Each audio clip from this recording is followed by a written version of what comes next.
चलो इधर ध्यान देना बुआ। देखो आज हम जो पढ़ेंगे क्लास 12th का हिंदी है ना, चैप्टर का नाम है बातचीत। क्या है बुआ? बातचीत। और बातचीत जो है ना क्या है? ललित निबंध है। मैंने इसका मतलब होता है, पूछ देगा कि बातचीत कौन सा विधा है, क्या नेचर है, बातचीत का नेचर क्या है, तो ललित निबंध। क्या है? ललित निबंध। और लेखक इनका कौन है? बालकृष्ण भट्ट। तब पूछ देगा कि बातचीत का लेखक कौन है? बालकृष्ण भट्ट। अच्छा, बालकृष्ण भट्ट क्या थे? गद्यकार है। क्या है? गद्यकार। गद्यकार का मतलब होता है कहानियाँ ज़्यादा लिखते हैं, नाटक ज़्यादा लिखते हैं, इसी को कहते हैं गद्यकार। ठीक है। और अगर पूछेगा यहाँ पर से कि किस काल के लेखक है, तो आधुनिक काल के। किस काल के लेखक है? आधुनिक काल के। बहुत इंपॉर्टेंट है ना। किस युग के कवि, किस युग के लेखक हैं? तब भारतेंदु युग के। किस युग के है? भारतेंदु युग। किस काल के है? तो आधुनिक काल। किस युग का है? तो भारतेंदु युग। आपसे पूछ देगा कि इनका जन्म कब हुआ था बालकृष्ण भट्ट का, तो 23 जून 1844। 23 जून 1844। और इनका जो है निधन कब हुआ था? 20 जुलाई 1914। 20 जुलाई 1914। और निवास स्थान कहने का मतलब जन्म स्थान। निवास स्थान और जन्म स्थान एक ही है। जहाँ पर इनका जन्म हुआ है वहीं जो है निवास अपना बसे हैं, रहे हैं वहीं पर। तो निवास स्थान है इलाहाबाद, उत्तर प्रदेश। इलाहाबाद कहाँ है? उत्तर प्रदेश। इलाहाबाद कहाँ है? उत्तर प्रदेश में इलाहाबाद है ना। और इनके माता और पिता, माता का नाम पार्वती देवी और पिता का नाम है बेनी प्रसाद भट्ट। बेनी प्रसाद भट्ट। यहाँ ध्यान देना, पिताजी एक व्यापारी थे। पूछ देगा बालकृष्ण भट्ट के पिताजी क्या थे? व्यापारी। क्या थे? व्यापारी। और माता एक सुसंस्कृत महिला, मतलब कि बहुत ही अच्छा महिला थी, है ना। नेक स्वभाव, बहुत अच्छे, है ना, नेक इंसान की महिला थी। माने माता एक सुसंस्कृत महिला, है ना, जिन्होंने बालकृष्ण भट्ट के मन में अध्ययन की रुचि एवं लालसा जगाई। माने इनको जो पढ़ने का उत्साह इनके माता जी सिखाई। किनको? बालकृष्ण भट्ट को। तब पूछ देगा यहाँ पर से कि बालकृष्ण भट्ट के मन में अध्ययन की रुचि और लालसा किसने जगाई? तो पार्वती देवी। कौन देवी है? पार्वती देवी, माने माता।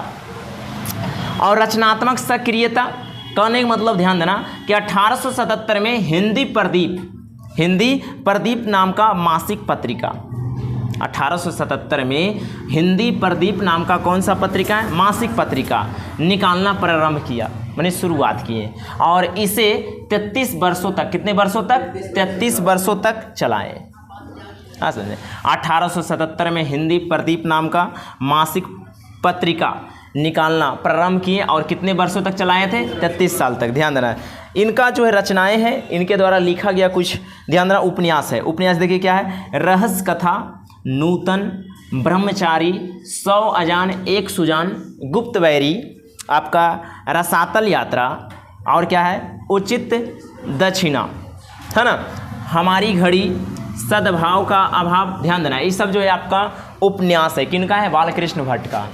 इनका नाटक है। क्या है? नाटक। जैसे वैनी संहार, शिशुपाल वध, नल दमयंती या दमयंती स्वयंवर। ध्यान देना, अगर पूछेगा यहाँ पर से कि दमयंती स्वयंवर किनका है, तो बालकृष्ण भट्ट का। क्योंकि यहाँ पर हम बताएंगे संयोगिता स्वयंवर। संयोगिता स्वयंवर है श्रीनिवास जी का, श्रीनिवास जी का। लेकिन अगर पूछ देगा दमयंती स्वयंवर किनका है, तो बालकृष्ण भट्ट। लेकिन अगर यही पूछ देगा संयोगिता स्वयंवर, तो श्रीनिवास का है, श्रीनिवास का। ध्यान देना है। शिक्षादान, चंद्रसेन, सीता वनवास, पतित पंचम, और आपका हो जाएगा मेघनाथ, है ना, मेघनाथ वध, कट्टर, शुभ की एक नकल, बृहनल्ला, इंग्लैंडेश्वरी, और है ना, और भारत जननी। ये सब जो है नाटक है। अभी और है, देखो, भारतवर्ष और कली, दो दूरदेशी, एक रोगी और एक वैद्य, रेल का टिकट घर, ये सब जो है टोटल सारा इनका नाटक है। इसलिए बालकृष्ण भट्ट एक गद्यकार थे। क्या थे? गद्यकार। ठीक है ना। निबंध इनका क्या? निबंध जो है ना 1000 से अधिक निबंध लिखे, 1000 से अधिक।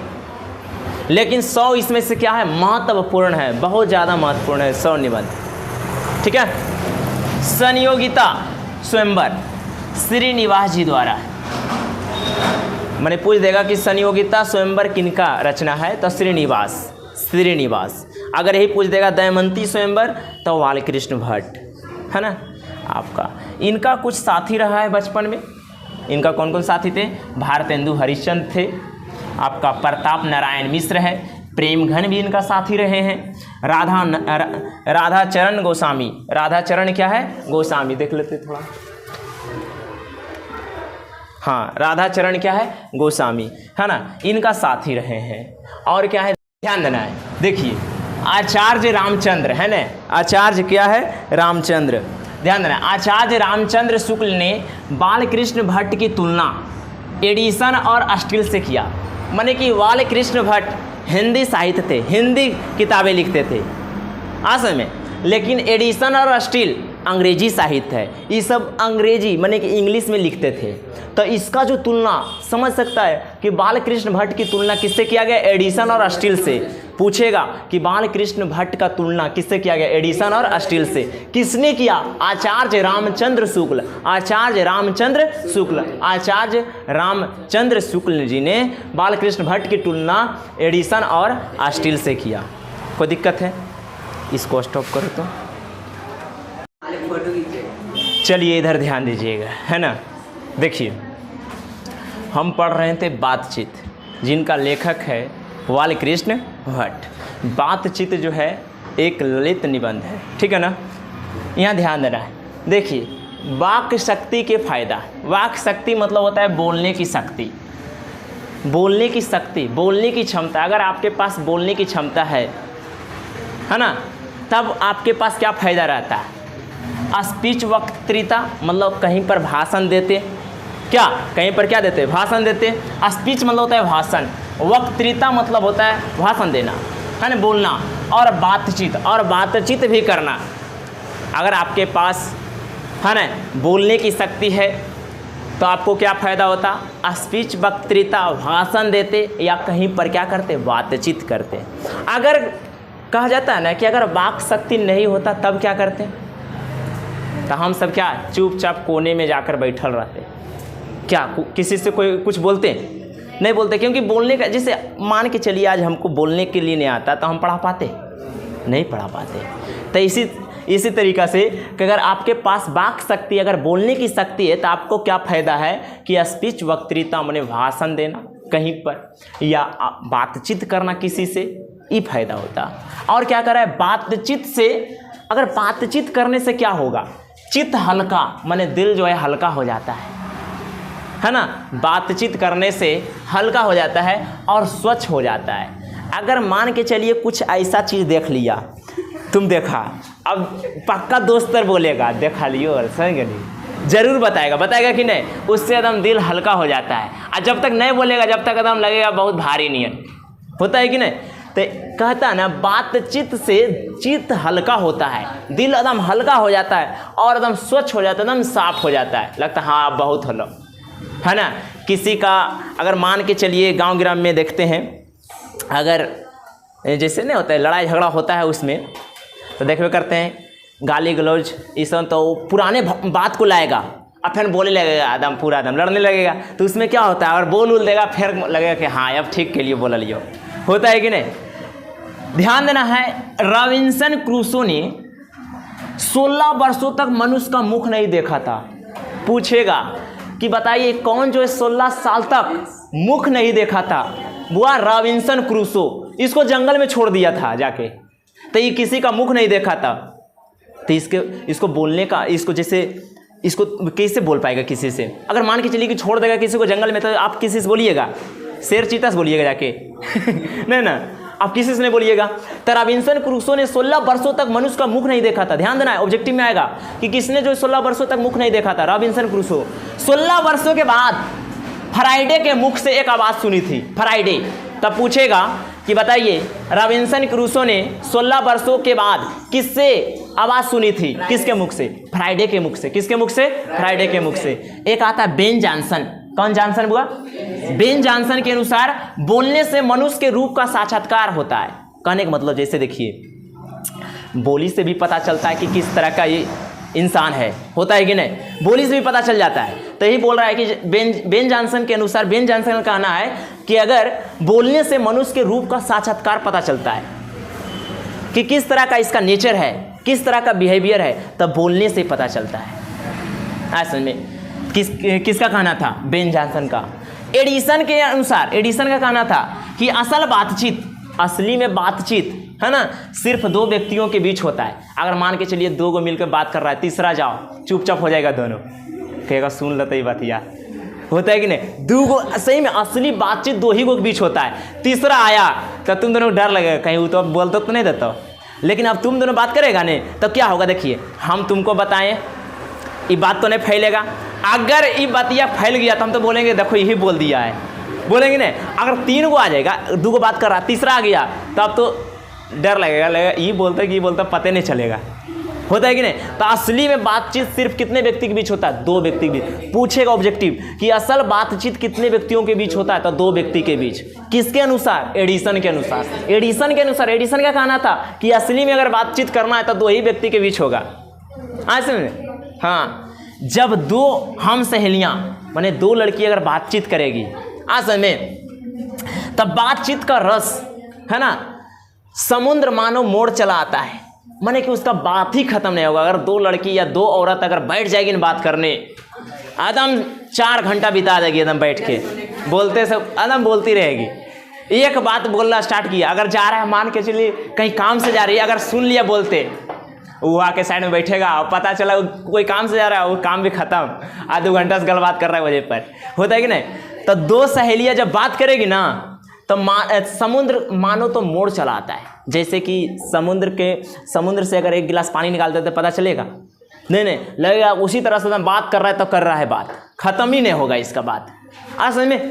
तो ऐसा होता है। यूरोप के लोगों में बात करने का हुनर है, बहुत ही अच्छा तरीका, बहुत ही अच्छा शैली है बात करने का, इसलिए इसको कहा जाता है आर्ट ऑफ कन्वर्सेशन। पूछता है, कई बार आया है, हमारा भी पेपर में आया था कि आर्ट ऑफ कन्वर्सेशन से आप क्या समझते हैं। तो ये लिखना है कि यूरोप के लोगों में बात करने का शैली या बात करने का तरीका बहुत ही अच्छा होती है, इसलिए इसे आर्ट ऑफ कन्वर्सेशन कहते हैं। लिखा जाएगा आर्ट ऑफ कन्वर्सेशन क्या है, या इसका एक और नाम है सुहद गोष्ठी, लेकिन ज़्यादा करके यही आता है आर्ट ऑफ कन्वर्सेशन। तो आर्ट ऑफ कन्वर्सेशन क्या है? तो यूरोप के लोगों में बात करने की शैली बहुत बेहतरीन होती है, इसलिए इसे आर्ट ऑफ कन्वर्सेशन कहा जाता है। आगे देखो, बातचीत करने का सबसे अच्छा तरीका है, बातचीत करने का सबसे अच्छा तरीका है स्वयं को अवाक रखना। अवाक मतलब चुप रखना। देखिए मान के चलिए दो व्यक्ति मिलकर बात कर रहा है, पहला एक दूसरा, अगर पहला व्यक्ति बोल रहा है तो दूसरा को चुप रहना है, सुनना है उसके बात को।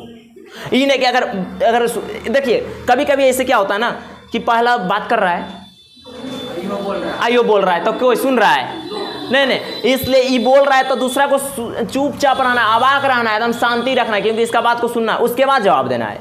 या दूसरा बोल रहा है तो पहले को चुपचाप रहना है। बात करने का सबसे उत्तम तरीका है, असल में कि बातचीत करने का सबसे अच्छा तरीका स्वयं को अवाक रखना, चुपचाप रखना। पहले सुनिए उसके बात को, उसके बाद जवाब दीजिए।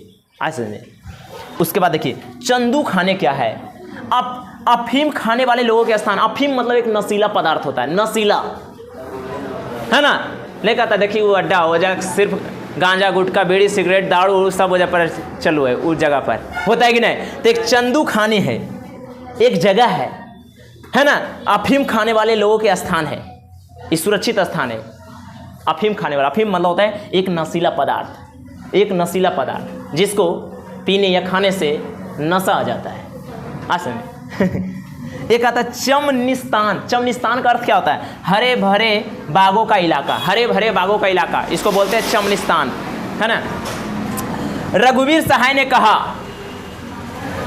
है ना, गद्य लिखना भाषा को सार्वजनिक करते जाना। ये कौन कहते हैं? रघुवीर सहाय, रघुवीर सहाय। और एक चीज़ और है, अनपढ़ लोगों का बातचीत बत कही। कौन कहिए? बत कही। बत कही मतलब समझ रहे, अनपढ़ लोग देखो चुप सुने उने का नहीं, कुछ नहीं, आदम गलथेतरी नहीं बोलता है, जैसे तू सब कह रहा है एकदम सेम एकदम अथी है एकदम, तो उसको बोलते हैं बत कही बोला जाता है। क्या कहा था? बत कही ठीक है, तो समझ में आया ये चीज़।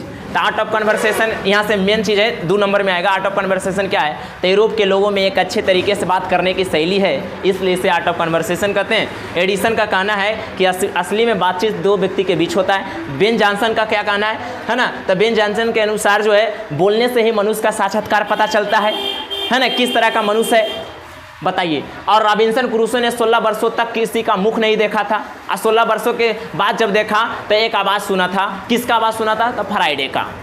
किसका सुना था? फ्राइडे का। बताइए, बातचीत से चित्त हल्का होता है, दिल एकदम हल्का हो जाता है बातचीत करने से। आज में चित्त हल्का और स्वच्छ हो जाता है। समझ में आया? यही आपका बातचीत ही आपका समाप्त हो गया है। ठीक है।